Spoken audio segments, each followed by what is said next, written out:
Assalamualaikum warahmatullahi wabarakatuh. Perkenalkan kami dari kelas 2 IPA. Mempersembahkan hasil kerja kelompok kami. Sebelum itu izinkan kami untuk memperkenalkan diri. Nama Siti Nurbaya, Idau Saputra. Selamat menyaksikan. Jepang menyerah tanpa syarat kepada sekutu. Soekarno-Hatta beserta Ibu Fatmawati dan Guntur Soekarnoputra dibawa pemuda. Kerengas Dengklok. Perumusan naskah Proklamasi Kemerdekaan Indonesia di Rumah Laksamana Meida. Perumusan selesai dan kemudian penandatanganan teks Proklamasi Kemerdekaan. Sejak Proklamasi Kemerdekaan Indonesia diumumkan tanggal 17 Agustus tahun 1945.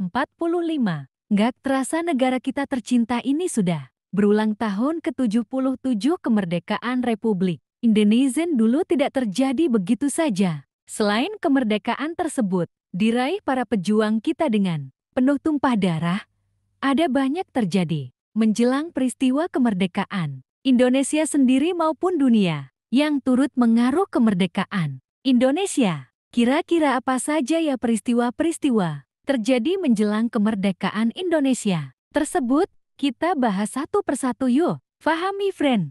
Awal kekalahan Jepang. Peristiwa pertama yang memiliki dampak besar pada kemerdekaan bangsa Indonesia adalah Perang Dunia Kedua. Sekaligus Indonesia tidak terlibat dalam Perang Dunia Kedua, tapi Jepang yang saat itu menjajah Indonesia memiliki peran yang sangat penting dalam perang tersebut, khusus di medan Asia Pasifik. Di medan tersebut Jepang sangat agresif dalam melawan kekuasaan Amerika Serikat.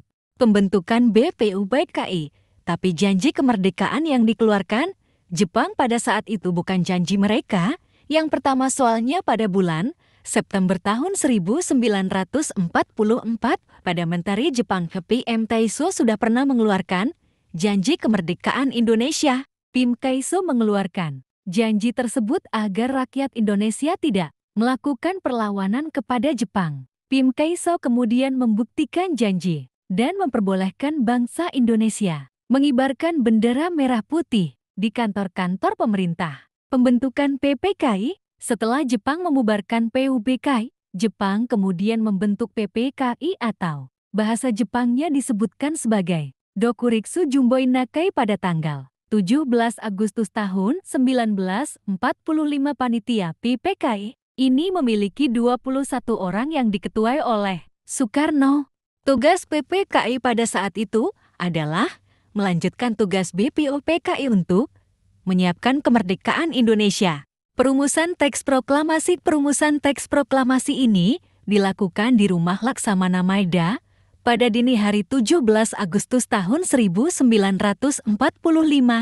Perumusan teks proklamasi dimulai saat Soekarno-Hatta dikotep oleh kaum pemuda Kepengas Dengkelok untuk menghindari pengaruh Jepang. Lalu teks proklamasi diketik oleh Sayuti Malik dan dikembalikan kepada Soekarno-Hatta untuk ditandatangani. Proklamasi Kemerdekaan Indonesia pada hari Jumat 17 Agustus tahun 1945 yang dibacakan oleh Soekarno didampingi oleh Muhammad Hatta di sebuah rumah di Jalan Pegangsaan Timur nomor 50 Jakarta Pusat. Dari pemerintahan di Koran 5 Juni tahun 1948 diketahui bahwa rumah bersejarah bagi bangsa Indonesia karena menjadi tempat diproklamasikan kemerdekaan. 17 Agustus tahun 1945 pukul 3.00. Naskah proklamasi disusun oleh Soekarno-Hatta dan Subarjo. Di ruang makan Meida naskah sebanyak 2 alinea yang penuh dengan pemikiran tersebut lalu selesai dibuat. 2 jam kemudian. 1. Terjadi peristiwa Rengas Dengklok. 2. Penyusunan teks proklamasi Indonesia. 3. Detik-detik proklamasi kemerdekaan Indonesia. Pertama, peristiwa Rengas Dengklok adalah peristiwa pemulihan terhadap Soekarno dan Hatta yang terjadi pada tanggal 16 Agustus tahun 1945. Peristiwa ini diawali atas penyerahan Jepang kepada sekutu pada tanggal ke-14 Agustus tahun 1945. Keadaan Jakarta seakan kau tak bertuan Jepang dalam posisi gamang.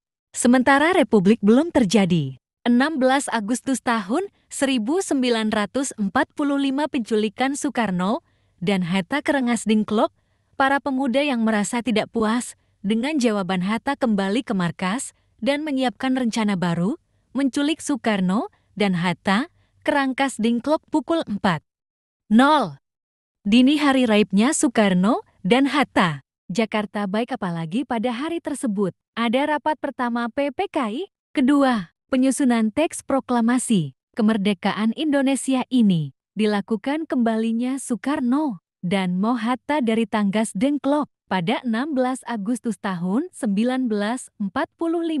Sebelum perumusan naskah teks proklamasi tersebut, dua tokoh pentingir Soekarno dan Hatta dibawa oleh pemuda ke Rengas Dengklok. Ketiga, detik-detik proklamasi kemerdekaan Indonesia didahului dengan beberapa peristiwa penting beberapa hari menjelang proklamasi terjadinya peristiwa Rengas Dengklok yang ditandai menyerahnya Jepang kepada sekutu hingga penyusunan naskah proklamasi. Berita kekalahan Jepang didengar oleh golongan muda melalui siaran radio BBC British Broadcasting. Berita tersebut disarankan pada tanggal 16 Agustus tahun 1945.